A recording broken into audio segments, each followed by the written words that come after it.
ನಮ್ಮ ತಂದೆಯಾದ ದೇವರೇ, ನಿನ್ನ ಪರಿಶುದ್ಧವಾದ ನಾಮಕ್ಕೆ ಸ್ತೋತ್ರ ವಂದನೆ ಸ್ವಾಮಿ.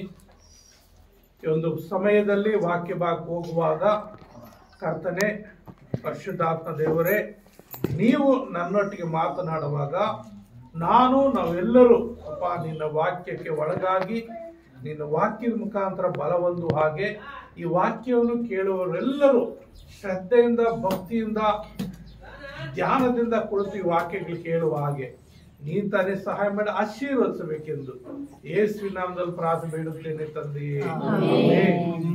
ಇವತ್ತು ವಾಕ್ಯಾಂಶ ಮನ ಮರುಗುವ ದೇವರು.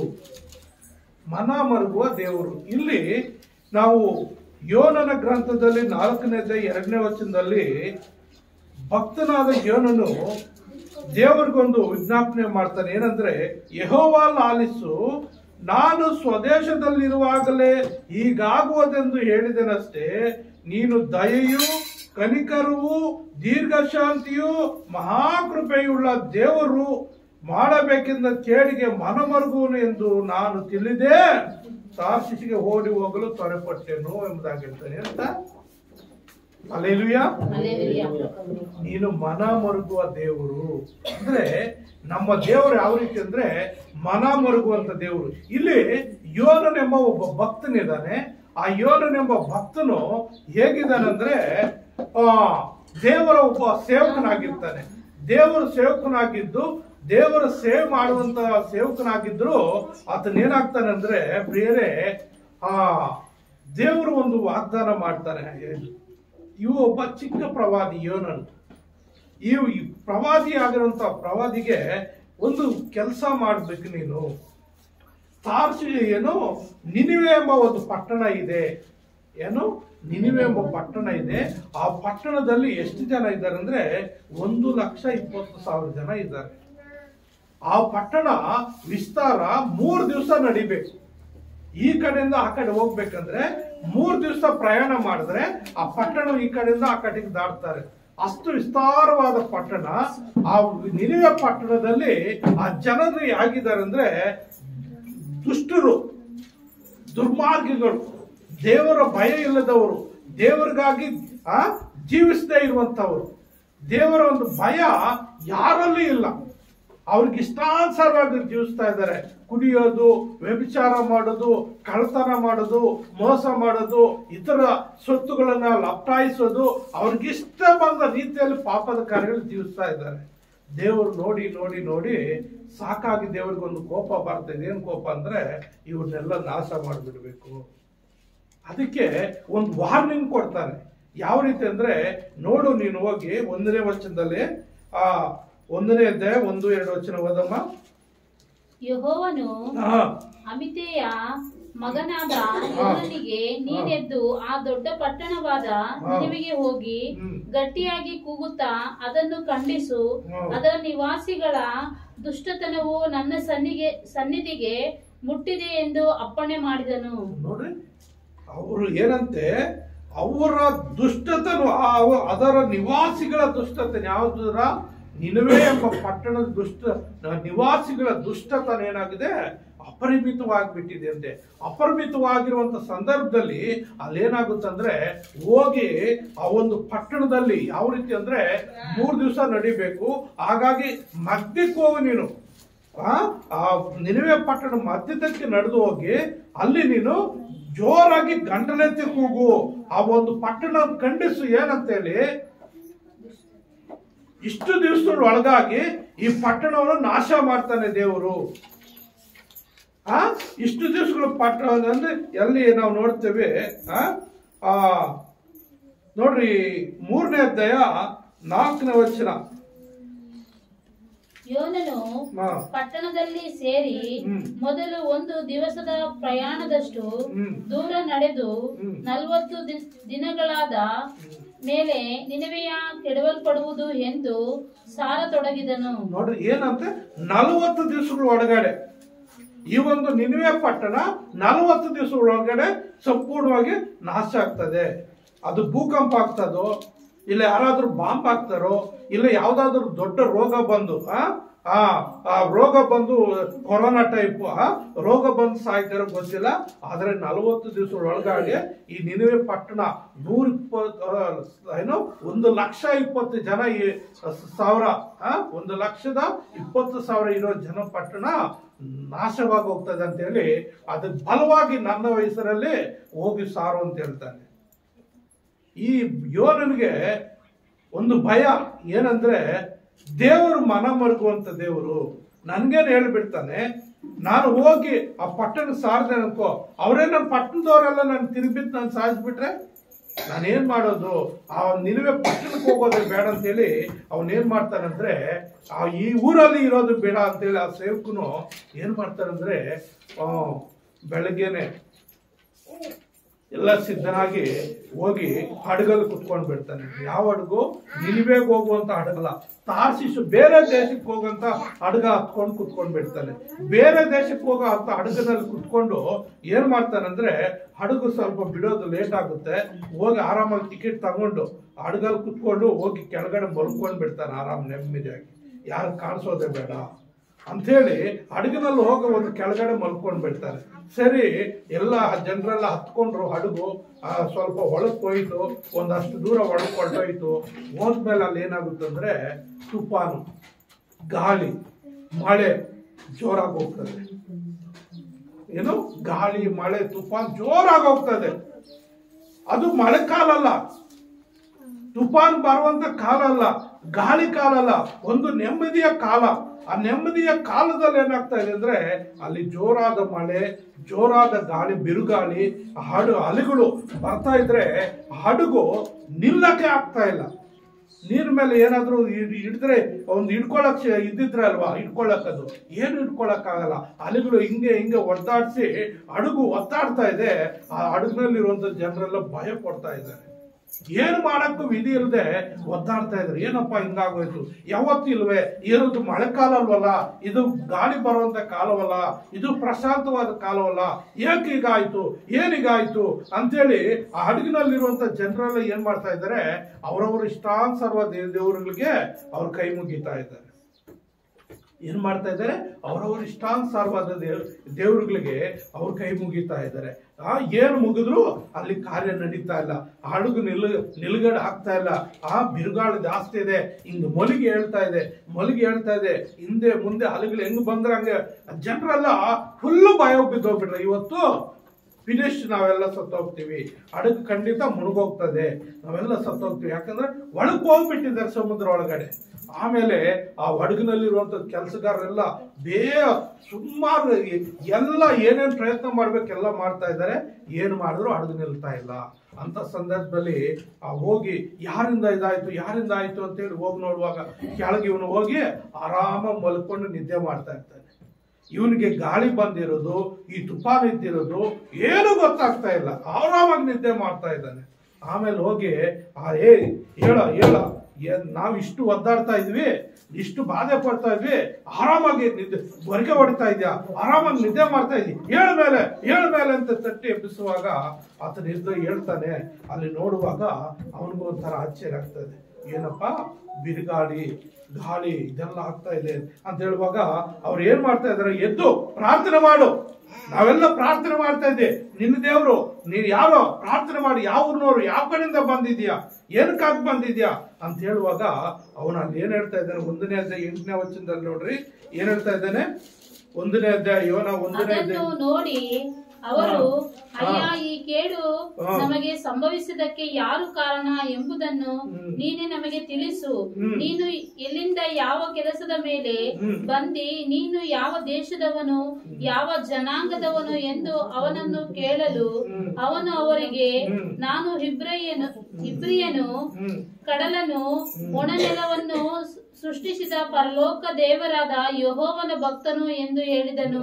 ನಿಜ ಹೇಳ್ತಾ ಇದ್ದಾನೆ. ಏನಾಗ್ತಾ ಇದೆ, ಅಲ್ಲೆಲ್ಲ ಯಾರ ಮುಖಾಂತರ ಇದಾಗಿದೆ ಅಂತ ಹೇಳಿ ಅವ್ರು ಏನ್ ಮಾಡ್ತಾ ಇದ್ದಾರೆ, ಚೀಟಿಗಳು ಒಬ್ಬೊಬ್ರ ಹೆಸರು ಬರೆದು, ಹಡಗಲ್ಲಿ ಎಷ್ಟು ಜನ ಇದ್ದಾರೋ ಎಷ್ಟು ಜನರ ಹೆಸರುಗಳು ಬರೆದು ಲಾಟ್ರಿ ಹಾಕ್ತಾ ಇದ್ದಾರೆ. ಲಾಟ್ರಿ ಹಾಕುವಾಗ ಚೀಟಿ ಯೋನನ್ಗೆ ಬಂದಿದೆ. ಇವನಿಂದಾನೇ ಈ ಕೇಡು ಸಂಭವಿಸುವುದು ಅಂತ ಹೇಳಿ. ಅವಾಗ ಯಾರು ನೀನು ಯಾವ ದೇಶದಿಂದ ಎಲ್ಲಿಂದ ಬಂತ ಹೇಳಿದ್ರೆ ಅವನು ಹೇಳ್ತಾ ಇದ್ದಾನೆ ಒಣ ನೆಲವನ್ನ ಮತ್ತು ಅಲ್ಲಿ ಏನ್ ಹೇಳ್ತಾ ಇದ್ದಾನೆ ಭೂಮಿಯನ್ನ ನೋಡ್ರಿ ನೀನ್ ಎಲ್ಲಿಂದ ಬಂದೆ ಅಂತ ಕೇಳಲು ಯಾವ ದೇಶನು ಯಾವ ಜನಾಂಗದವನು ನೋಡ್ರಿ ಯಾವ ದೇಶದವನು ಯಾವ ಜನಾಂಗದವನು ಎಂದು ಕೇಳಲು ಅವನೇನ್ ಹೇಳ್ತಾ ಇದ್ದಾನೆ ನಾನು ಇಬ್ರಿಯನು ಕಡಲನ್ನು ಒಣನೆಲವನ್ನು ಸೃಷ್ಟಿಸಿದ ಲೋಕ ದೇವರಾದ ಯೆಹೋವನ ಭಕ್ತನು. ಅಂದ್ರೆ ಒಣನೆಲವನ್ನ ಕಡಲ ಅಂದ್ರೆ ಸಮುದ್ರವನ್ನ ಎಲ್ಲವನ್ನು ಸೃಷ್ಟಿ ಮಾಡಿರುವಂತ ಪರಲೋಕ ದೇವರ ಭಕ್ತನು ಅಂತ ಹೇಳುವಾಗ ಅವಾಗ ಅವ್ರಿಗೆಲ್ಲ ಭಯ ಬಂದ್ಬಿಡ್ತಾರೆ. ಓ ಈತನು ನಿಜವಾದ ದೇವರ ಭಕ್ತನಾಗಿದ್ದಾನೆ, ಆದ್ರಿಂದ ಈತನೇನೋ ಒಂದು ಲೋಪ ಮಾಡಿದ್ದಾನೆ, ದೇವ್ರಿಗೇನೋ ವಿರುದ್ಧವಾಗಿ ಪಾಪ ಮಾಡಿದ್ದಾನೆ, ಅದರಿಂದ ಈತನ ನಿಮಿತ್ತ ಈ ಹಡಗಿನಲ್ಲಿರುವಂತ ನಮ್ಮೆಲ್ಲರಿಗೂ ಕಷ್ಟ ಆಗ್ತಾ ಇದೆ, ನಾವೆಲ್ಲರೂ ಸಾಯುವ ಸ್ಥಿತಿಯಲ್ಲಿ ಇದ್ದೀವಿ ಅಂತ ಹೇಳುವಾಗ ಇವಾಗ ನಾವೇನ್ ಮಾಡ್ಬೇಕು ನಿನ್ನ ನಿಮಿತ್ತ ಈ ಒಂದು ಘೋರ ಶಿಕ್ಷೆ ನಮ್ಗಾಗಿದೆಯಲ್ಲ, ನಾವು ನಿಂತ್ಕೊಳ್ಳಕ್ ಶಕ್ತಿ ಇಲ್ಲ. ಯಾಕಂದ್ರೆ ಸರಿಯಾಗಿ ನಿಂತ್ಕೊಳ್ಳಕ ಹಡಗು ನಿಂತ್ಕೊಂಡ್ರೆ ತಾನೆ ನಿಂತ್ಕೊಳ್ಳಕ್ಕಾಗ್ದು. ಹಡಗು ಹಿಂಗೆ ಹಿಂದೆ ಮುಂದೆ ಅಲಗಾಡ್ತಾ ಇದ್ರೆ ಅವ್ರು ನಿಂತ್ಕೊಳ್ಳಕ್ಕೆ ಶಕ್ತಿನೇ ಇಲ್ಲದೆ ಹೋಗ್ತಾ ಇದೆ. ಎಲ್ಲರೂ ಭಯಗ್ರಾಂತರಾಗ್ಬಿಟ್ಟಿದ್ದಾರೆ. ಇವತ್ತು ನಾವು ಸತ್ತೋಗ್ತೀವಿ, ಇವತ್ತು ನಾವು ಮುಳುಗೋಗ್ತೀವಿ ಅಂತೇಳಿ. ಅಂತ ಸಂದರ್ಭದಲ್ಲಿ ಈ ಹಡಗು ಈ ತುಫಾನು ನಿಲ್ಬೇಕಂದ್ರೆ, ಈ ಹಡಗು ಸಮಾಧಾನ ಆಗ್ಬೇಕಂದ್ರೆ ನೀವೊಂದು ಕೆಲಸ ಮಾಡ್ಬೇಕು. ಏನ್ ಕೆಲಸ ಅಂದ್ರೆ ನನ್ನನ್ನೆತ್ತಿ ಸಮುದ್ರದಲ್ಲಿ ಹಾಕ್ಬಿಡಿ. ಇದು ನನ್ನಿಂದನೇ ಆಗಿರೋದು. ಅವನ್ ಗೊತ್ತಾಯ್ತು ಇದು ನನ್ನಿಂದನೇ ಆಗಿರೋದು. ಯಾಕಂದ್ರೆ ನಾನು ದೇವರು ಹೇಳಿದ ಮಾತು ಕೇಳಲಿಲ್ಲ. ಇಂಥ ಊರಿಗೋಗಿ ನನ್ನ ವಿಷಯದಲ್ಲಿ ಆ ಊರಿನಲ್ಲಿರುವಂತ ಜನರು ಪಾಪದಲ್ಲಿ ಬಿದ್ದಿದ್ದಾರೆ, ರೋಗಗಳಲ್ಲಿ ಬಿದ್ದಿದ್ದಾರೆ, ನನ್ನ ವಿರುದ್ಧವಾಗಿ ದುಷ್ಟತನದಲ್ಲಿ ಬಿದ್ದು ಜೀವಿಸ್ತಾ ಇದ್ದಾರೆ. ಅವರು ನನ್ನ ಮಾತು ಕೇಳಿದ್ರೆ ನನ್ನ ಕಡೆಗೆ ತಿಳ್ಕೊಂಡ್ರೆ ಅವ್ರು ಬದುಕ್ತೀನಿ, ನನ್ನ ಮಾತು ಕೇಳಲಿಲ್ಲ ಅಂದ್ರೆ ಅವ್ರನ್ನೆಲ್ಲ ನಾಶ ಮಾಡ್ತೀನಿ ಅಂತೇಳಿ ನಾನು ಪರವಾಗಿ ಅವ್ರಿಗೊಂದು ವಾರ್ನಿಂಗ್ ಕೊಡು ಅಂತ ಹೇಳಿದ್ರೆ ಇವನೇನ್ ಮಾಡ್ತಾ ಇದ್ದಾನೆ, ವಾರ್ನಿಂಗ್ ಕೊಡೋದು ಭಯಪಟ್ಟು ಅಂಜಿಬಿಟ್ಟು ಆ ಸೇವಕನು ಬೇರೆ ದೇಶಕ್ಕೆ ಓಡೋಗಿ ತಪ್ಪಿಸ್ಕೊಳ್ಬೇಕಂತ ಓಡೋಗ್ತಾ ಇದ್ದಾನೆ. ಅನೇಕ ಸಾರಿ ಅನೇಕ ಗ್ರಾಮಗಳಲ್ಲಿ ಯಾರನ್ನೋ ಒಬ್ಬರನ್ನ ಆರಿಸ್ಕೊಳ್ತಾನೆ. ಆರಿಸ್ಕೊಳ್ಳುವಾಗ ಏನ್ ಮಾಡ್ಬೇಕು, ನಾವು ಭಯಪಡೋ ಅವಶ್ಯಕತೆ ಇಲ್ಲ. ನಾವೇನ್ ಮಾಡ್ಬೇಕು, ದೇವ್ರಿಗಾಗಿ ನಿಲ್ಲಬೇಕು. ದೇವ್ರಿಗಾಗಿ ನಿಲ್ಲುವಾಗ ನಮ್ಮ ಮುಖಾಂತರ ಅನೇಕ ಕಷ್ಟಗಳು ಬರ್ತದೆ, ಶೋಧನೆ ಬರ್ತದೆ. ಆದ್ರೆ ನಾವೇನ್ ಮಾಡಬಾರ್ದು, ಬಗ್ಗದೆ ದೇವ್ರಿಗಾಗಿ ನಿಂತ್ಕೊಂಡ್ರೆ ಆ ವ್ಯಕ್ತಿ ಮುಖಾಂತರ ಆ ಗ್ರಾಮಕ್ಕೆ ಒಂದು ರಕ್ಷಣೆ ಸಿಗುತ್ತದೆ. ಆ ವ್ಯಕ್ತಿ ಮುಖಾಂತರ ಆ ಗ್ರಾಮದ ಜನರಿಗೆ ಒಂದು ಮಾರ್ಪಾಟ ಆಗೋದಕ್ಕೆ ಅವಕಾಶ ಇದೆ. ನನಗೆ ಚಿಕ್ಕಬಳ್ಳಾಪುರದಲ್ಲಿ ಇರುವಾಗ ಒಬ್ಬ ವ್ಯಕ್ತಿ ಯಾವಾಗ್ಲೂ ಬಂದು ಹಿಂಸೆ ಕೊಡೋದು. ಆದ್ರೆ ನಾವು ಪ್ರಾರ್ಥನೆ ಮಾಡ್ತಾ ಇದ್ವಿ, ಆ ವ್ಯಕ್ತಿ ಕೂಡ ಇವತ್ತು ದೇವ್ರು ನಂಬಿದ್ದಾರೆ. ಏನೋ ನಾವು ಮಲಗಿದ್ರೆ ಶೀಟ್ ಮನೆಲ್ಲ ಒಂದು ಗುಡಿಸಲು ತರ ಹಾಕೊಂಡಿದ್ವಿ, ಒಂದು ರೇಕ್ ತಗಡು ಅಂತದ್ದು ಬಾಕಲಿಗೆ. ಅಂದ್ರೆ ಕಷ್ಟ ಇದೆ, ಆ ತಗಡಂತ ತಂದು ಹಾಕೊಂಡು ಬಾಕಲು ಮುಚ್ಕೊಂಡು ನಾವು ಮಲ್ಕೊಂಡ್ರೆ ಅವ್ನು ಬಂದು ಪೂಜೆ ಮಾಡೋಗೋದು. ಇವ್ರು ಬಿಟ್ಟು ಹೊರಟೋಗ್ಲಿ ಅಂತ ನಿಂಬೆ ಹಣ್ಣು ಮತ್ತರಿಸ್ಕೊಂಡು ಬಾಕಲ ಹತ್ರ ಮಾಡ್ಕೋಬಹುದು. ಅದ್ರ ಬೆಳಗ್ಗೆ ಎದ್ದು ಪ್ರಾರ್ಥನೆ ಮಾಡಿ ತಳ್ಳಾಗ್ತಾ ಇದ್ವಿ ಅಷ್ಟೇ. ನಾವು ನೀರ್ ಹಾಕಿ ನಾವು ತೊಳೆದಾಗ್ತಾ ಇದ್ವಿ. ಅಷ್ಟು ಹಿಂಸೆ ಕೊಡ್ತಾ ಇದ್ವಿ. ಒಂದ್ಸಾರಿ ಪೊಲೀಸವ್ರ ಕೈಗೆ ಇಟ್ಕೊಂಡು ಹೋಗಿ ರೈಲ್ವೆ ಪೊಲೀಸ್ ಅವ್ರ ಕೈ ಕೊಟ್ಬಿಟ್ಟಿದ್ದಾನೆ, ಅವ್ರಿಗೆ ದುಡ್ಡು ಕೊಟ್ಬಿಟ್ಟು ಇವನ್ ಚೆನ್ನಾಗಿ ಹೊಡೀಲಿ ಅಂತ. ಅಷ್ಟು ಹಿಂಸೆ ಕೊಡ್ತಾ ಇದ್ದಾರೆ. ಆದ್ರೆ ಇವತ್ತು ಅಲ್ಲಿ ನಾವು ಬಲವಾಗಿ ಸ್ಥಿರವಾಗಿ ನಿಂತ್ಕೊಂಡಿದ್ದರಿಂದ, ಪ್ರಾರ್ಥನೆಯಲ್ಲಿ ನಿಂತ್ಕೊಂಡಿದ್ದರಿಂದ, ಭಯಪಡದೆ ನಿಂತ್ಕೊಂಡಿದ್ದರಿಂದ ಇವತ್ತು ಆ ಗ್ರಾಮದಲ್ಲಿ ಹೆಚ್ಚು ಕಡಿಮೆ ಚಿಕ್ಕಬಳ್ಳಾಪುರದಲ್ಲಿ ಒಂದು 100 ಕುಟುಂಬಗಳು ಮಾರ್ಪಾಟಾಗಿದೆ. 2 ಕುಟುಂಬಗಳನ್ನ ನಾವು ಬಲವಾಗಿ ನಿಂತ್ಕೊಂಡ್ವಿ, ಪ್ರಾರ್ಥನೆ ಮಾಡ್ತಾ ಇದ್ವಿ, ಉಪವಾಸ ಪ್ರಾರ್ಥನೆ ಮಾಡ್ತಾ ಇದ್ವಿ. ಆ ಪ್ರಾರ್ಥನೆ ಪ್ರತಿಫಲ ಇವತ್ತು 100 ಕುಟುಂಬ ಅಲ್ಲಿ ಮಾರ್ಪಾಟಾಗಿದೆ. ಒಂದು 6 ಜನ ಸೇವಕರು ಎಬ್ಬಿಸಲ್ಪಟ್ಟಿದ್ದಾರೆ. 2 ಸಭೆಗಳು 3 ಸಭೆಗಳು ನಡೀತಾ ಇದೆ ಆ ಏರಿಯಾದಲ್ಲಿ. ಭಾನುವಾರ 3 ಸಭೆಗಳು ನಡೀತಾ ಇದೆ. ಬೇರೆ ಕಡೆ ಎಲ್ಲ ಹೋಗ್ತಾ ಇದ್ದಾರೆ. ಮತ್ತು 6 ಜನ 7 ಜನ ಸೇವಕರು ಎಬ್ಬಿಸಲ್ಪಟ್ಟಿದ್ದಾರೆ. ಯಾಕೆ? ಪ್ರಾರ್ಥನೆ. ಈ ಯೋನನು ಹಾಗೆ, ನನ್ನಿಂದಾನೇ ಇದಾಗ್ತಾ ಇರೋದು, ನಾನು ಭಯಪಟ್ಟು ಬೇರೆ ದೇಶಕ್ಕೆ ಹೊರಟೋಗ್ತಾ ಇದ್ದೀನಿ, ಆದ್ರೆ ನಾನು ಎತ್ತಿ ಈ ಸಮುದ್ರದಲ್ಲಿ ಬಿಸಾಕ್ರಿ, ನಿಮ್ಗೆ ಬಂದಿರೋ ಕಷ್ಟ ಎಲ್ಲ ಹೊರಟೋಗ್ತದೆ ಅಂತ ಹೇಳುವಾಗ ಅವ್ರು ಏನ್ ಮಾಡ್ತಾರೆ ಅಂದ್ರೆ ಭಯ ಕೊಡ್ತಾರೆ. ಯಾಕಂದ್ರೆ ಇವನು ದೇವರ ಸೇವಕನು, ಇವನು ದೇವರ ಭಕ್ತನು, ಇವನ್ ಎತ್ತಾಕಿದ್ರೆ ಇವನಿಂದ ಮತ್ತೆ ನಮ್ಗೇನಾದ್ರು ಕೇಳಿ ಬಂದ್ರೆ ಅಂತೇಳಿ ಅವ್ರೇನ್ ಮಾಡ್ತಾ ಇದ್ದಾರೆ, ಒಳ್ಳೆ ಒಂದು ಮನುಷ್ಯತ್ವ ಇರುವಂತವ್ರು ಭಯ ಪಡ್ತಾ ಇದ್ದಾರೆ. ನಾವು 13ನೇ ವಚನ ನೋಡುವಾಗ, ನಾವಿಕರು ಒಪ್ಪದೆ ದಡಕ್ಕೆ ಹಿಂದಿರುಗಬೇಕೆಂದು ಹುಟ್ಟು ಹಾಕುತ್ತಾ ಬಂದರೂ ಆ ಸೇರಲು ಆಗಲಿಲ್ಲ. ಅಂದ್ರೆ ಅವನ್ನ ಸಮುದ್ರದಲ್ಲಿ ಎತ್ತಾಕ್ರು ಅಂತ ಹೇಳ್ತಾರೆ. ಅವನೇ ಹೇಳ್ತಾ ಇದ್ದಾನೆ, ನನ್ನ ಎತ್ತಿ ಸಮುದ್ರದಲ್ಲಿ ಬಿಸಾಕ್ಬಿಡ್ರಿ, ಈ ತುಫಾನೆಲ್ಲ ನಿಂತೋಗ್ಬಿಡ್ತದೆ, ಈ ಗಾಳಿ ಎಲ್ಲ ನಿಂತೋಗ್ಬಿಡ್ತದೆ, ನೀವು ಮುಂದಕ್ಕೆ ಹೋಗ್ಬೇಕಂದ್ರೆ ಆ ಹನ್ನೀರು ನೋಡ್ರಿ, ಅಲ್ಲಿ ಏನಾಗ್ತಾ ಇದೆ, ಒಪ್ಪಲಿಲ್ಲ ಅವನ ಎತ್ತಿ ಸಮುದ್ರದಲ್ಲಿ ಹಾಕಕ್ಕೆ. ಅನ್ಯಾಯವಾಗಿ ಒಬ್ಬ ಮನುಷ್ಯನ ಯಾಕೆ ನಾವು ಸಾಯಿಸಬೇಕು, ಯಾಕೆ ನಾವು ನಿರ್ದಾಕ್ಷಿಣ್ಯವಾಗಿ ಸಾಯಿಸಬೇಕು? ಹೋಗ್ಲಿ, ಈ ಹಡಗನೆ ವಾಪಸ್ ತಗೊಂಡು ದಡಕ್ಕೆ ಸೇರ್ಕೊಳ್ಳೋಣ ಅಂದ್ರೆ ದಡಕ್ಕೂ ಬರಕ್ ಆಗ್ತಾ ಇಲ್ಲ, ಅಷ್ಟು ಜೋರಾಗಿದೆ. ಆಮೇಲೆ ಇನ್ನೇನು ಮಾಡಕ್ಕಾಗಲ್ಲ ಅಂತೇಳಿ ಅವರು ದೇವ್ರು ಪ್ರಾರ್ಥನೆ ಮಾಡ್ತಾರೆ. ಏನಂತ? ದೇವ್ರೇ, ಈ ವ್ಯಕ್ತಿಯನ್ನ ನಾವು ಸಮುದ್ರದಲ್ಲಿ ಎತ್ತಾಕ್ತಾ ಇದ್ವಿ, ಈ ಒಂದು ಪಾಪ ಅಪರಾಧ ನಮ್ಗಾಗ್ಲಿ ನಮ್ಮ ಕುಟುಂಬಗಳಾಗ್ಲಿ ಬರದ ಹಾಗೆ ದೇವ್ರೆ ನೀನೇ ರಕ್ಷಿಸಬೇಕು ಅಂತ ಅನ್ಯರು ದೇವ್ರಿಗೆ ಪ್ರಾರ್ಥನೆ ಮಾಡ್ತಾರೆ. ನೋಡ್ರಿ, ಅನ್ಯರು ದೇವ್ರಿಗೆ ಪ್ರಾರ್ಥನೆ ಮಾಡ ಅದು ಆ ಕೆಲವು ಸಾರಿ ಆ ಯೋನನ ಒಂದು ನಿಲುವು ನಮ್ಮಲ್ಲಿ ಬರಬೇಕು, ಯೋನನ ನಿಲುವು ನಮ್ಮಲ್ಲಿ ಇರ್ಬೇಕು, ನಿಮ್ಮಲ್ಲಿ. ಕಾರಣ ಏನು ನೋಡು, ಅಲ್ಲಿ ಅಂತ ಕಷ್ಟ ಬಂದ್ರೆ ಅವನು ಏನ್ ಹೇಳ್ತಾ ಇದ್ದಾನೆ, ನಾನು ಒಣನೆಲವನ್ನ ಈ ಕಡಲನ್ನ ಸೃಷ್ಟಿ ಮಾಡಿದ್ರೆ ಪರಲೋಕದ ಯೆಹೋವ ದೇವನ ಭಕ್ತನು. ಅನೇಕ ಸಾರಿ ನೀನ್ ಯಾರಂದ್ರೆ, ಅಯ್ಯೋ ಏನೋ ಹುಷಾರಿರ್ಲಿಲ್ಲ, ಅದಕ್ಕೆ ಸುಮ್ಮನೆ ಚರ್ಚ್ಗೆ ಹೋಗಿ ಬರ್ತಾ ಇದ್ದೀನಿ ಅಷ್ಟೇ, ನಾನು ಚರ್ಚ್ಗೆ ಹೋಗಲ್ಲ, ನಾನು ದೇವ್ರ ಮಗಳಲ್ಲ ಅಂತ ಅನೇಕರು ಯಾರಾದ್ರೂ ಕೇಳಿದ್ರೆ, ಯೇಸು ಸ್ವಾಮಿ ಮಗನ ನಾನು, ಯೇಸು ಸ್ವಾಮಿ ಮಗಳು ನಾನು ಅಂತ ಹೇಳ್ಕೊಳ್ಳೋಕೆ ಭಯಪಟ್ಟವರು ಪ್ರಪಂಚದಲ್ಲಿ ಎಷ್ಟೋ ಜನ ಇದ್ದಾರೆ. ಆದರೆ ನಾವು ಸತ್ರು ಬದುಕರು ಏನ್ಗಾಗಿ? ಯೇಸುಗಾಗೆ ಸಾಯ್ಬೇಕು.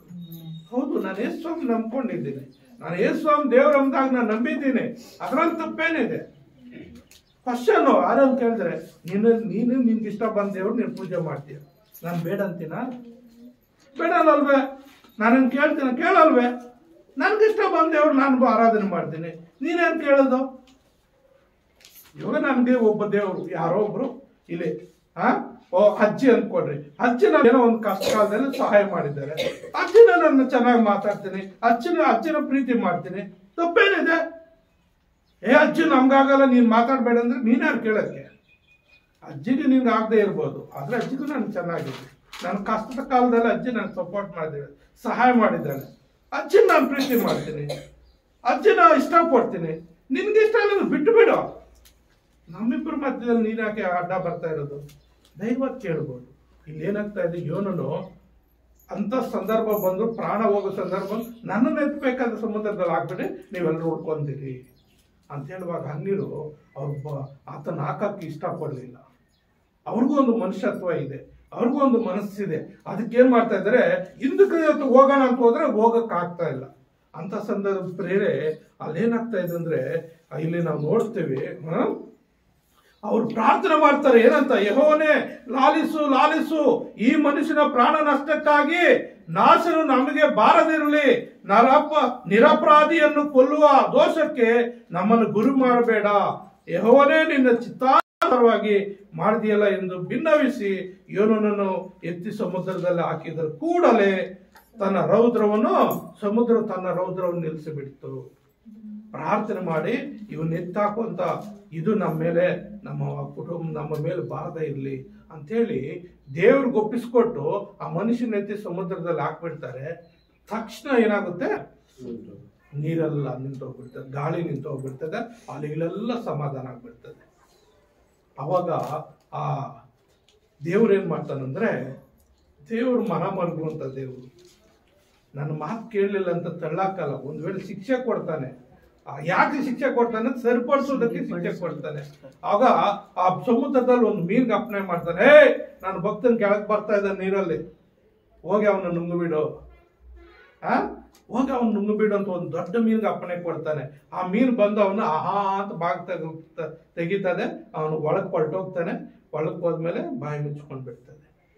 3 ದಿವಸ ಅದು ಇವನಿಂದ ಉಪವಾಸ ಇರ್ತದೆ. 3 ದಿವಸ ಹೊಟ್ಟೆಯಲ್ಲಿ ಇರ್ತಾನೆ ಇವನ ಮೀನಿನ ಹೊಟ್ಟೆಯಲ್ಲಿ. ಆ ಮೀನು ಹೊಟ್ಟೆಯಲ್ಲಿ ಇದ್ದಾಗ, ನಾನು ಸತ್ತಿಲ್ಲ, ಇನ್ನು ಬದುಕೇ ಇದ್ದೀನಿ ಅನ್ಕೊಂಡು ಅವನೇನ್ ಮಾಡ್ತಾನೆ, ಅವಾಗ ತನ್ನ ತುಪ್ಪ ಹತ್ಕೊಂಡು ದೇವ್ರಿಗೆ ಪ್ರಾರ್ಥನೆ ಮಾಡ್ತಾನೆ. ಮೀನಿನ ಹೊಟ್ಟೆಯಲ್ಲಿ ಇದ್ಕೊಂಡು ದೇವ್ರ ಹತ್ರ ಕ್ಷಮೆ ಕೇಳ್ತಾನೆ. ನೋಡಿ, 2ನೇ ಅಧ್ಯಾಯ 1ನೇ ವಚನ 2ನೇ ವಚನ ಓದಮ್ಮ. ಯೋನನು ಹಾ ಆ ಮೀನಿನ ಹೊಟ್ಟೆಯೊಳಗೆ ಹಾ. ಇದ್ದುಕೊಂಡು ತನ್ನ ದೇವರಾದ ಯೆಹೋವನಿಗೆ ಹೀಗೆ ಪ್ರಾರ್ಥನೆ ಮಾಡಿದ್ದನು. ಹಾ. ಇಕ್ಕಟ್ಟಿನಲ್ಲಿ ನಾನು ಯೆಹೋವನಿಗೆ ಮೊರೆ ಇಟ್ಟೆನು, ಆತನು ನನಗೆ ಸದುತ್ತರವನ್ನು ದಯಪಾಲಿಸಿದನು. ಪಾತಾಳದ ಗರ್ಭದೊಳಗಿಂದ ಕೂಗಿಕೊಂಡೆನು, ಆಹಾ ನನ್ನ ಧ್ವನಿಯನ್ನು ಲಾಲಿಸಿದ್ದಿ. ನನ್ನನ್ನು ಸಮುದ್ರದ ಉದಾರದಲ್ಲಿ ಆಗದ ಸ್ಥಳದಲ್ಲಿ ಎಸೆದು ಬಿಟ್ಟಿಯಲ್ಲ. ಪ್ರವಾಹವು ನನ್ನನ್ನು ಸುತ್ತಿಕೊಂಡಿತ್ತು. ಲೆಕ್ಕವಿಲ್ಲದ ನಿನ್ನ ಅಲೆಗಳು ತೊರೆಗಳು ನನ್ನ ಮೇಲ್ಗಡೆ ಹಾದು ಹೋಗುತ್ತಿದ್ದವು. ನಿನ್ನ ಸಾನ್ನಿಧ್ಯದಿಂದ ಬಿಸಾಡಲ್ಪಟ್ಟಿದ್ದೇನೆ ಅಂದುಕೊಂಡೆನು. ಆದರೂ ನಿನ್ನ ಪರಿಶುದ್ಧಾಲಯವನ್ನು ಪುನಃ ದರ್ಶನ ಮಾಡುವೆನು. ಜಲರಾಶಿ ನನ್ನನ್ನು ಮುತ್ತಿ ನನ್ನ ಪ್ರಾಣಕ್ಕೆ ಬಂದಿತ್ತು. ಮಹಾಸಾಗರವು ನನ್ನನ್ನು ಆವರಿಸಿತ್ತು. ಪಾಚು ನನ್ನ ತಲೆಯನ್ನು ಸುತ್ತಿಕೊಂಡಿತ್ತು. ಸಾಕು. ಇಲ್ಲಿ ಏನಾಗ್ತಾ ಇದೆ, ಮೀನು ಹೊಟ್ಟೆಯಲ್ಲಿ ಹೋಗಿ ಅವಾಗ ಅಲ್ಲಿ ಪ್ರಾರ್ಥನೆ ಮಾಡ್ತಾ ಇದ್ದಾನೆ. ಏನಂತ?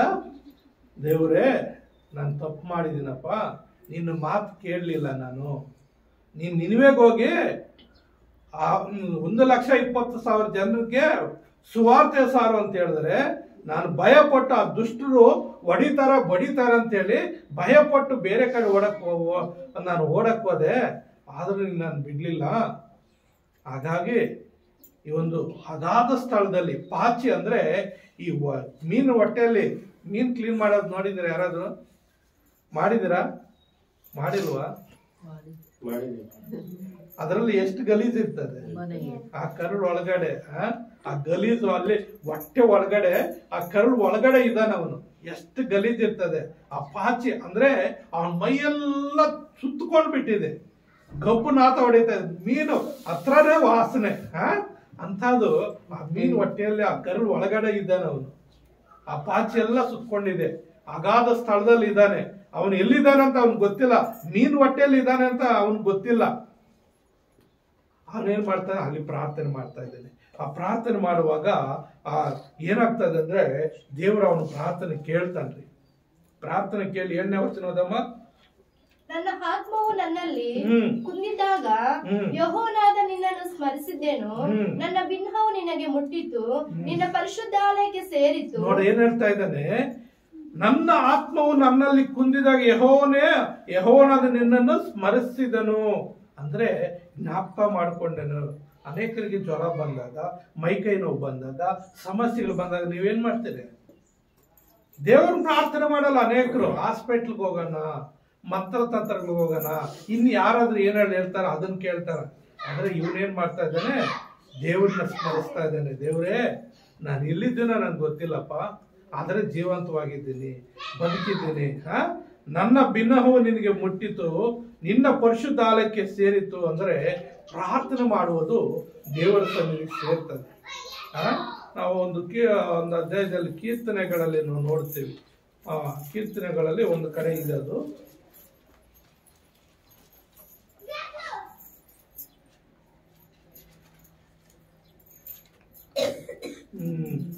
18ನೇ ಅಧ್ಯಾಯ 6ನೇ ವಚನ. ಕೀರ್ತನೆ 18 6ನೇ ವಚನ ನೋಡ್ರಿ. ಅಂತ ಕಷ್ಟದಲ್ಲಿ ನಾನು ಯೆಹೋವನಿಗೆ ಮೊರೆ ಇಟ್ಟೆನು, ನನ್ನ ದೇವರನ್ನು ಪ್ರಾರ್ಥಿಸಿದೆನು. ಆತನು ತನ್ನ ಮಂದಿರದಲ್ಲಿ ನನ್ನ ಶಬ್ದವನ್ನು ಕೇಳಿದನು, ನನ್ನ ಕೂಗು ಆತನ ಸನ್ನಿಧಿಗೆ ಸೇರಿ ಕೇಳಿಸಿತು. Amen, hallelujah. ನನ್ನ ಕೂಗು ಆತನ ಸನ್ನಿಧಿಗೆ ಸೇರಿತು, ಕೇಳಿ ಸೇರಿತು. ಅಂದ್ರೆ ನಾವು ಮಾಡುವಂತ ಪ್ರಾರ್ಥನೆ ಪರಲೋಕದಲ್ಲಿರುವಂತ ದೇವರು ಸೇರ್ಬೇಕಂದ್ರೆ ನಮ್ಮ ಮನಸ್ಸು ಶುದ್ಧವಾಗಿರ್ಬೇಕು. ನಮ್ಮ ಮನಸ್ಸು ಅಲ್ಲಿ ಅವನು ಮೀನಿನ ಹೊಟ್ಟೆಯಲ್ಲಿ ಇದ್ದಾನೆ, ಶುದ್ಧನಾಗಿದ್ದಾನೆ, ಪಶ್ಚಾತ್ತಾಪ ಪಟ್ಟಿದ್ದಾನೆ. ನಾನು ತಪ್ಪು ಮಾಡಿದೆ ಅಂತ ಪಶ್ಚಾತ್ತಾಪ ಪಟ್ಟು ಪ್ರಾರ್ಥನೆ ಮಾಡುವಾಗ ಅದು ಅವನು ಅಗಾಧ ಸ್ಥಳದಲ್ಲಿ ಇದ್ದಾನೆ. ಎಲ್ಲಿ 6ನೇ ವಚನದಲ್ಲಿ ನೋಡುತ್ತೇವೆ, ನನ್ನ ದೇವರ ಯೆಹೋವನೇ, ನೀನು ನನ್ನ ಪ್ರಾಣನ ಅಧೋಲೋಕದೊಳಗಿಂದ ಉದ್ಧರಿಸಿದ್ದಿ. ಅಧೋಲೋಕ ಎಲ್ಲಿದ್ದಾನೆ ಅವನಿಗೆ ಗೊತ್ತಿಲ್ಲ.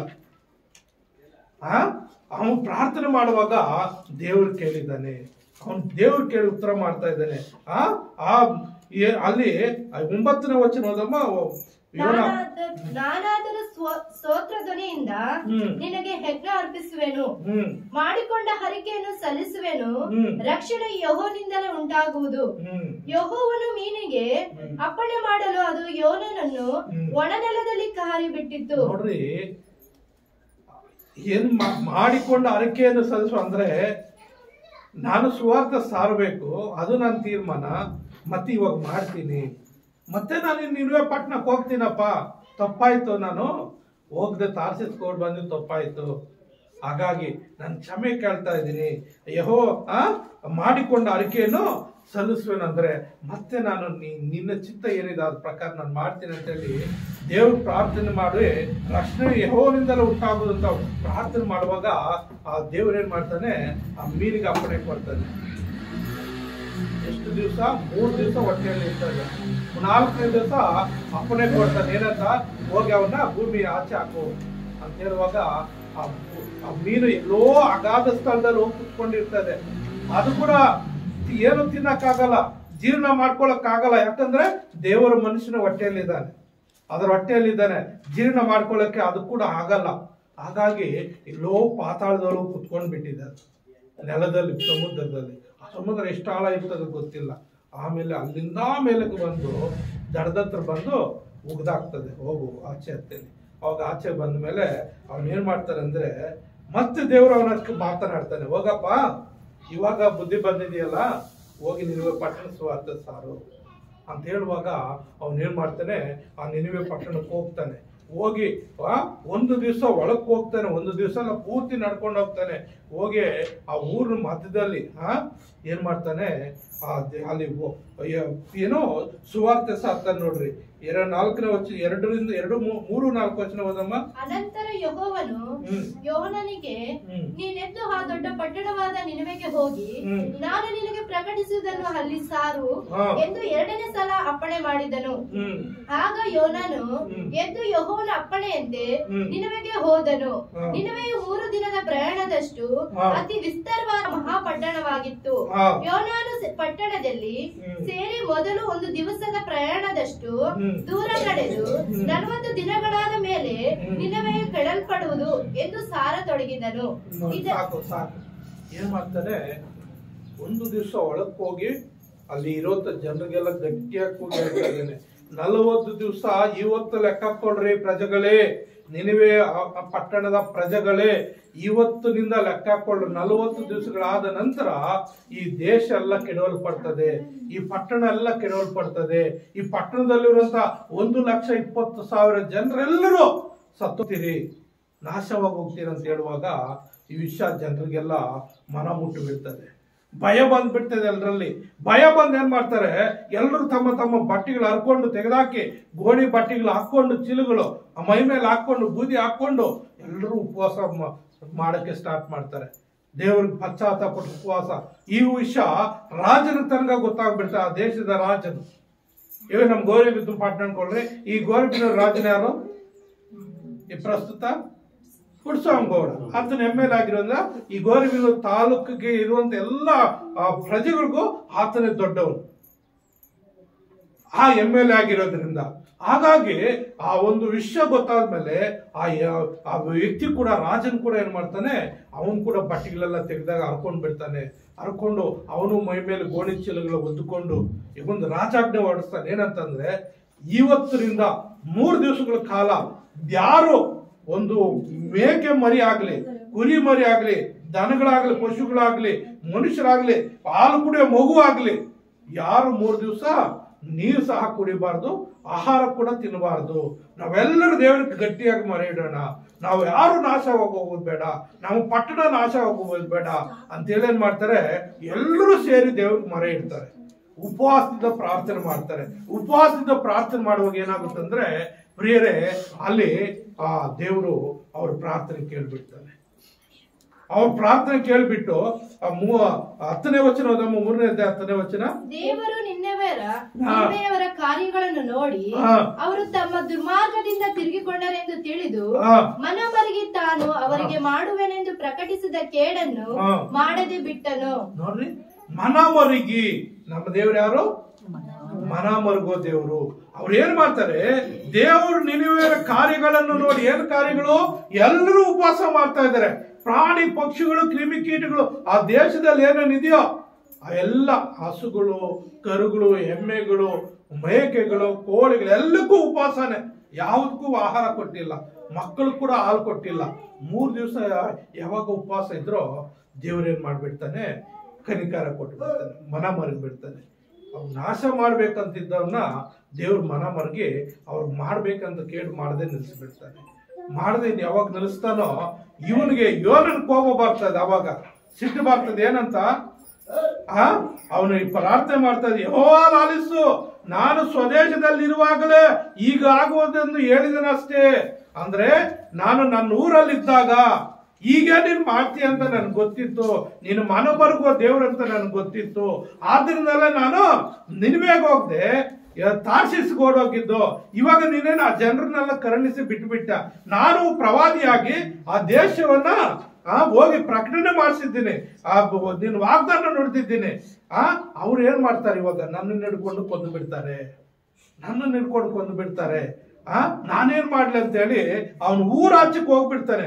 ಊರಾಚೆಗೆ ಹೋಗಿ ಒಂದು ಗುಡಿಸಲು ಹಾಕೊಂಡು ಒಂದು ಚಪ್ರ ಹಾಕೊಂಡು ಏನಾಗುತ್ತೋ ಊರ ಜನರು, ಇವ್ರು ಸಾಯ್ತಾರೋ ಬದುಕ್ತಾರೋ, ದೇವ್ರು ಏನ್ ಮಾಡ್ತಾನೋ ನೋಡೋಣ ಅಂತೇಳಿ ಒಂದು ಚಪ್ರ ಹಾಕೊಂಡು ಅದರಲ್ಲಿ ಕುತ್ಕೊಂಡಿರ್ತಾನೆ. ಅದು ಬಿಸಿಲು, ಗರಿಗರಿ ಹಾಕೊಂಡಿರ್ತಾನೆ. ಬಿಸಿಲು ತಲೆ ಮೇಲೆ ಸುಡ್ತಾ ಇರ್ತದೆ, ತಲೆ ಸುತ್ತು ಬಂದಂಗ ಆಗ್ತದೆ, ಮೂರ್ಛೆ ಬಂದಂಗ ಆಗ್ತದೆ. ಅವನ್ ಭಯ ಬಂದ್ಬಿಟ್ಟಿದೆ. ದೇವ್ರ ಮನ ಬಂದ್ಬಿಟ್ಟು ಬಿಟ್ಬಿಟ್ಟಿದ್ದಾನಲ್ಲ, ಈ ದೇವ್ರು ಹಿಂಗ್ ಮಾಡ್ತಾನಲ್ಲ ಅಂತ ನನ್ಗೆ ಗೊತ್ತಿತ್ತು ಅಂತೇಳಿ ಏನ್ ಮಾಡ್ತಾನೆ, ಚಪ್ರ ಹಾಕೊಂಡು ಅಲ್ಲಿ ಕುತ್ಕೊಂಡು ಏನಾಗುತ್ತೋ ಊರ್ ಜನರು ಏನಾಗ್ತಾರೋ ನೋಡುವಾಗ ದೇವ್ರು ಯೋನಿಗೆ ಒಂದು ಉದಾಹರಣೆ ತೋರಿಸ್ತಾನೆ. ಏನಂದ್ರೆ ಅವನು ಅಲ್ಲಿ ಬೀಜ ಹಾಕಿರಲ್ಲ, ಒಂದು ಸೊರೆ ಗಿಡ ಬೆಳೆಸ್ತಾನೆ. ಒಂದು ಸೊರೆ ಗಿಡ ಹುಟ್ಟು ಅಂತಾನೆ. ಅದು ಹುಟ್ಟಿ ಅವನು ಚಪ್ರ ಹಾಕೊಂಡಿರ್ತಾನಲ್ಲ, ಆ ಚಪ್ರ ಮೇಲೆ ಹರಡ್ಕೊಳ್ತದೆ. ಚಪ್ರ ಮೇಲೆ ಯಾವಾಗ ಹರಡ್ಕೊಳ್ತದೋ ಒಂದೇ ದಿನದಲ್ಲೇ ಹರಡ್ಕೊಳ್ಳುವಾಗ ಏನಾಗುತ್ತಂದ್ರೆ ಆ ನೆರಳು ಬಂದ್ಬಿಡ್ತದೆ ಅವನಿಗೆ. ಆ ನೆರಳು ಬಂದಾಗ ಎಷ್ಟೋ ಅನಿಸ್ತದೆ, ಅಪ್ಪ ಈ ಬಿಸಿಲಲ್ಲಿ ನಾನು ಬಾಧೆ ಪಡ್ತಾ ಇದ್ನಲ್ಲ, ಒಂದು ಸೊರೆ ಗಿಡ ಬೆಳ್ಕೊಂಡು ಬಂದು ನಾನು ನೆರಳು ಕೊಟ್ಬಿಡ್ತಪ್ಪ, ಎಷ್ಟು ತಂಪಾಗಿದೆ, ಎಷ್ಟು ಚೆನ್ನಾಗಿದೆ ಅಂತೇಳಿ ಖುಷಿ ಪಡ್ತಾ ಇರ್ತಾನೆ. ಮಾರನೇ ದಿವಸ ದೇವರ ಒಂದು ಹುಳುಗೆ ಆಜ್ಞೆ ಕೊಡ್ತಾನೆ. ಏನಂತ? ಹೋಗಿ ಆ ಸೊರೆ ಗಿಡದ ಬುಡ ಕಟ್ ಮಾಡಕು, ಏನು ಆ ಸೊರೆ ಗಿಡದ ಬುಡ ಕಟ್ ಮಾಡ್ಬಿಡು ಅಂತಾನೆ. ಆ ಸೊರೆ ಹುಳ ಹೋಗಿ ಆ ಸೊರೆ ಬುಡ ಕಟ್ ಮಾಡುವಾಗ ಬಿಸಿಲು ಏರ್ತಾ ಇದೆ, ಸೊರೆ ಗಿಡ ಒಣಗೋಗ್ಬಿಡ್ತದೆ. ಸೊರೆ ಗಿಡ ಒಣಗೋಗುವಾಗ ಬಾಧೆ ಪಡ್ತಾನೆ. ಎಷ್ಟು ಬಾಧೆ ಪಡ್ತಾನೋ. ಒಂದು ಸೊರೆ ಗಿಡ ಒಣಗೋಗಿದ್ಕೆ ಅವನೇನ್ ಬೀಜ ಹಾಕ್ಲಿಲ್ಲ, ನೀರ್ ಹಾಕ್ಲಿಲ್ಲ, ಬೆಳೆಸಲಿಲ್ಲ, ಏನು ಮಾಡ್ಲಿಲ್ಲ. ಅದೇ ಹುಟ್ಟು ಅದೇ ಸತ್ತೋಯ್ತು. ಒಂದು ದಿವಸ ಹುಟ್ಟಿ ಒಂದು ದಿವಸ ಸತ್ತೋಗಿದ್ದಕ್ಕೆ ಎಷ್ಟು ಅನುತಾಪ ಪಡ್ತಾನೆ ಆ ಗಿಡದ ಮೇಲೆ. ಅವಾಗ ಉದಾಹರಣೆ ಹೇಳ್ತಾನೆ ದೇವ್ರು. ಏನಂತ? ಒಂದು ದಿವಸ ಹುಟ್ಟಿ ಒಂದು ದಿವಸ ಸಾಯೋ ಗಿಡಕ್ಕೆ ನೀನು ಅಷ್ಟು ಕನಿಕಾರ ಪಡ್ತಾ ಇದೆಯಲ್ಲ. 1,20,000 ಜನ ಇದ್ದಾರೆ ಈ ನಿನವೆ ಪಟ್ಟಣದಲ್ಲಿ. ಈ ಪಟ್ಟಣ ಎಲ್ಲಾ ಜನರ ನಾಶವಾಗ ಬಿಟ್ಟು ಅವರು ಪಶ್ಚಾತ್ತಾಪಟ್ಟು ತಮ್ಮ ಪಾಪಗಳು ಒಪ್ಕೊಂಡು ಉಪವಾಸದಿಂದ ನನ್ನ ಕಡೆ ತಿರುಗುವಾಗ ನಾನು ಕನಿಕಾರ ಪಡಬಾರ್ದಾ? ಅವ್ರ ಮೇಲೆ ಮನ ಮರಗಬಾರ್ದಾ? ಪ್ರೇರೆ, ನಮ್ಮ ದೇವರು ನಿಜವಾಗಲೂ ಕನಿಕಾರ ಕೊಡುವಂತ ದೇವರು, ಮನ ಮರುಗುವಂತ ದೇವರು. ನೀನಾಗ್ಲಿ, ನಾನಾಗ್ಲಿ, ನಾವೆಲ್ಲರೂ ಆಗ್ಲಿ ಮಾಡಿದ ಒಂದೊಂದು ಪಾಪಕ್ಕೆ ಶಿಕ್ಷೆ ಕೊಡ್ಬೇಕಾದ್ರೆ ಎಷ್ಟು ಶಿಕ್ಷೆಗಳು ಅನುಭವಿಸ್ಬೇಕಾಗುತ್ತೋ. ನಾವು ಪ್ರತಿದಿನ ತಪ್ಪು ಮಾಡ್ತಾ ಇರ್ತೀವಿ. ಆದರೂ ದೇವ್ರು ನಮ್ಮನ್ನು ಕ್ಷಮಿಸಿ ಕನಿಕಾರ ಪಟ್ಟು ಮನ ಮರಗಿ ಇವತ್ತು ನಿನ್ನೂ ನನ್ನನ್ನು ರಕ್ಷಿಸ್ತಾ ಇದ್ದಾನಂದ್ರೆ ನಮ್ಮ ದೇವರು ಒಳ್ಳೆಯವನು. ಅದಕ್ಕಾಗಿ ನಾವೇನಾಗ್ಬೇಕು ಅಂದ್ರೆ ದೇವರ ಚಿತ್ತಾನ ನಡ್ಕೊಳ್ಳುವರಾಗಿರ್ಬೇಕು. ಒಂದು ತೀತನ ಗ್ರಂಥದಲ್ಲಿ ತೀತನು ಬರೆದ ಪತ್ರಿಕೆ ನೋಡ್ರಿ, 2ನೇ ಅಧ್ಯಾಯ 12-13ನೇ ವಚನ ಏನ್ ಹೇಳ್ತದೆ?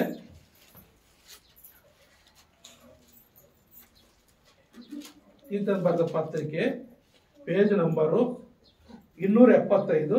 ನಾವು ಭಕ್ತಿಹೀನತೆಯನ್ನು, ಲೋಕದ ಆಸೆಗಳನ್ನು ವಿಸರ್ಜಿಸಿ ಭಾಗ್ಯಕರವಾದ ನಿರೀಕ್ಷೆಯನ್ನು, ಅಂದರೆ ಮಹಾದೇವರ ಮತ್ತು ನಮ್ಮ ರಕ್ಷಕನಾದ ಯೇಸು ಕ್ರಿಸ್ತನ ಪ್ರಭಾವದ ಪ್ರತ್ಯಕ್ಷತೆಯನ್ನು ಎದುರು ನೋಡುತ್ತಾ ಲೋಕದಲ್ಲಿ ಸ್ವಸ್ಥಚಿತ್ತರಾಗಿಯೂ ನೀತಿವಂತರಾಗಿಯೂ ಭಯಭಕ್ತಿ ಉಳ್ಳವರಾಗಿಯೂ ಬದುಕಬೇಕೆಂದು ಅದು ನಮಗೆ ಬೋಧಿಸುತ್ತದೆ. ಯಾವ್ದು ಬೋಧಿಸುತ್ತದೆ? ಯೋನನ ಚರಿತ್ರೆ. ನಾವು ಏನಾಗ್ಬೇಕು? ಸ್ವಸ್ಥಚಿತ್ತರಾಗಿ, ನೀತಿವಂತರಾಗಿ, ಭಯಭಕ್ತಿ ಉಳ್ಳವರಾಗಿ ಬದುಕಬೇಕೆಂದು ಈ ಒಂದು ಸ್ಟೋರಿ ನಮ್ಮನ್ನ ಎಚ್ಚರಿಸ್ತಾ ಇದೆ. ಹಾಗಾಗಿ ಪ್ರೇರೆ ನಾವೇನಾಗಿರ್ಬೇಕಂದ್ರೆ ಯಾವಾಗಲೂ ಸ್ವಸ್ಥಚಿತ್ತರಾಗಿರ್ಬೇಕು. ಇಬ್ರಿಯ ಬರೆದ ಪತ್ರಿಕೆಯಲ್ಲಿ ನೋಡುವಾಗ 12ನೇ ಅಧ್ಯಾಯ 15, 17ನೇ ವಚನ, 16ನೇ ವಚನ, 12ನೇ ಅಧ್ಯಾಯ ಇಬ್ರಿಯ ಬರೆದ ಪತ್ರಿಕೆ 12ನೇ ಅಧ್ಯಾಯ 15, 16ನೇ ವಚನ ಏನ್ ಹೇಳುತ್ತೆ? ಪರಿಶುದ್ಧತೆ ಇಲ್ಲದೆ ಯಾವನು ಕರ್ತನನ್ನು ಕಾಣುವುದಿಲ್ಲ. ನಿಮ್ಮಲ್ಲಿ ಯಾವನಾದರೂ ದೇವರ ಕೃಪೆಗೆ ತಪ್ಪಿ ಹಿಂಜರಿಯದಂತೆ ಯಾವ ವಿಷವುಳ್ಳ ಬೇರು ನಿಮ್ಮಲ್ಲಿ ಚಿಗುರಿ ಅಸಮಾಧಾನ ಹುಟ್ಟಿಸಿ ಸಭೆಯವರನ್ನು ಕೆಡಿಸದಂತೆ ಯಾವ ಜಾರನಾಗಲಿ ಏಸವನಂತ ಪ್ರಾಪಂಚಿಕನಾಗಲಿ ನಿಮ್ಮಲ್ಲಿ ಇರದಂತೆ ಜಾಗರೂಕತೆಯಿಂದ ನೋಡಿಕೊಳ್ಳಿರಿ. ಆ ಏಸಾವನನ್ನು ಒಂದೇ ಒಂದು ಊಟಕ್ಕೋಸ್ಕರ ತನ್ನ ಚಂಚಲತನದ ಹಕ್ಕನ್ನು ಕೊಟ್ಟು ಬಿಟ್ಟನು. ನೋಡ್ರಿ, ಇಲ್ಲಿ ಏನಾಗುತ್ತಂದ್ರೆ ಪರಿಶುದ್ಧತೆ ಅಲ್ಲದೆ ಯಾರು ದೇವರನ್ನು ಕಾಣಕ್ಕಾಗಲ್ಲ. ನಾವು ಪರಿಶುದ್ಧರಾಗಿರಲ್ದೆ ಹೋದ್ರೆ ಪರಲೋಕ ರಾಜ್ಯಕ್ಕೆ ಹೋಗಕ್ಕಾಗಲ್ಲ. ಅದಕ್ಕೆ ನಾವೇನ್ ಮಾಡ್ಬೇಕು? ಪ್ರತಿದಿನ ನಮ್ಮನ್ನ ನಾವು ಶುದ್ಧೀಕರಿಸ್ಕೋಬೇಕು. ಕ್ಷಣ ನಾವು ಶುದ್ಧೀಕರಿಸಬೇಕು. ನಾವು ಹೋಗುವಾಗಲ ಬರುವಾಗಲ ಯಾವುದೋ ಮಾತುಗಳು ಕಿವಿಗೆ ಬೀಳ್ತದೆ, ಯಾವುದೋ ಕಣ್ಣಿಗೆ ಕಾಣಿಸ್ತದೆ, ಯಾವುದೋ ಗೊತ್ತಿಲ್ಲದೆ ಹೆಜ್ಜೆಗಳು ಪಕ್ಕಕ್ಕೆ ಹಾಕ್ಬಿಡ್ತೀವಿ. ಅವಾಗ ಏನ್ ಮಾಡ್ಬೇಕು? ನಮ್ಮನ್ನ ನಾವು ಎಚ್ಚರಿಸ್ಕೊಂಡು ಏನ್ ಮಾಡ್ಬೇಕು? ನಮ್ಮನ್ನ ಶುದ್ಧೀಕರಿಸ್ಕೊಳ್ಬೇಕು. ಆ ತಕ್ಷಣ ದೇವರ ಹತ್ರ ಕ್ಷಮೆ ಕೇಳಬೇಕು. ದೇವರೇ, ಈ ಒಂದು ಕೆಟ್ಟ ಆಲೋಚನೆ ನನಗೆ ಯಾಕೆ ಬಂತು? ದೇವರೇ, ಈ ಕೆಟ್ಟದನ್ನ ನನ್ನ ಕಣ್ಣುಗಳು ಯಾಕೆ ನೋಡ್ತು? ದೇವರೇ, ನನ್ನ ಕಾಲುಗಳು ಕೆಟ್ಟ ಮಾರ್ಗದಲ್ಲಿ ಯಾಕೆ ನಡೀತು? ಹಾಗಾಗಿ ಮಾಡಬೇಡ ದೇವರೇ. ನಾನು ಪರಿಶುದ್ಧಳಾಗಿ ಸ್ವಸ್ಥಚಿತ್ತರಾಗಿ ಭಯಭಕ್ತಿಯಲ್ಲಿ ಜೀವಿಸುವಾಗೆ, ನಿನ್ನ ಮಾರ್ಗದಲ್ಲಿ ಜೀವಿಸುವಾಗೆ ನನ್ನನ್ನು ಕಾಪಾಡಪ್ಪ. ನನಗೆ ಆ ಒಂದು ಕೆಟ್ಟ ಆ ಒಂದು ಆಲೋಚನೆ ನನ್ನ ಹೃದಯದಲ್ಲಿ ಹುಟ್ಟಿಸ್ಬೇಡ ಅಂತೇಳಿ ದೇವರ ಆತ್ಮನ ಸಹಾಯ ಪಡ್ಕೊಂಡು ನಾವು ದೇವರ ಹತ್ರ ಪ್ರಾರ್ಥನೆ ಮಾಡ್ತಾ ಇರ್ಬೇಕು. ಪ್ರಾರ್ಥನೆ ಮಾಡುವಾಗ ದೇವ್ರು ನನ್ನನ್ನ ಆಶೀರ್ವಾದ ಮಾಡ್ತಾನೆ. ಅಲ್ಲಿ ಏನಾಗ್ತದಂದ್ರೆ, ಈ ಏಸಾವನು ಯಾಕೋಬನ ಮಗನ ಜ್ಯೇಷ್ಠ ಪುತ್ರನು. ಇವನು ಅಬ್ರಹಾಮನ ದೇವರು, ಇಸಾಕನ ಯಾಕೋಬನ ದೇವರು, ಅವನ ವಂಶದಲ್ಲಿ ಹುಟ್ಟಿದವನು. ಇವನು ಅಟ್ಟಸುಗಾಗಿ ಒಂದೊತ್ತು ಊಟಕ್ಕಾಗಿ ತನ್ನ ಸ್ವಚ್ಛಲತನ ಮಾರ್ಕೊಂಡು ಬಿಡ್ತಾನೆ, ಜ್ಯೇಷ್ಠತ್ವವನ್ನು ಮಾರ್ಕೊಂಡು ಬಿಡ್ತಾನೆ. ಹಾಗೆ ನೀವು ಆಗಿರ್ಬೇಡ್ರಿ. ದೇವರ ಬಾಯಿಂದ ಬರೋ ಒಂದೊಂದು ಮಾತುಕಿಂದ ಬದುಕ್ತೀವಿ ಅಂತ ದೇವರ ವಾಕ್ಯ ಹೇಳ್ತದೆ. ಏಸಾವನ ಏನ್ ಮಾಡ್ತಾನೆ?